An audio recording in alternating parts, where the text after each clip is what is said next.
Hello दोस्तों, आपको पता नहीं है कि सबसे ज़्यादा संघर्ष टू पैसा कमाया है कि हर गंगा। आपको पता नहीं है तो इस वीडियो को एंड तक वॉच करके फुल डिटेल में आपको पता चल जाएगा। इस वीडियो को एंड तक ज़रूर देखिएगा। आपको डिटेल में बताऊंगा कि सबसे ज़्यादा किस हीरो का सबसे ज़्यादा फिल्म कमाया है।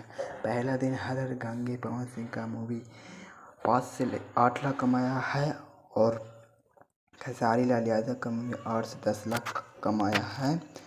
और इस दोनों सिनेमा का सबसे ज़्यादा खेसारी लाल यादव का फिल्म कमाया। आपको पता नहीं तो इस वीडियो के एंड तक वॉच करके वीडियो को लास्ट तक ज़रूर देखें और एंड करके अपना प्यार और कमेंट प्यारा ज़रूर लिखें। And all of you all friend, thanks follow me.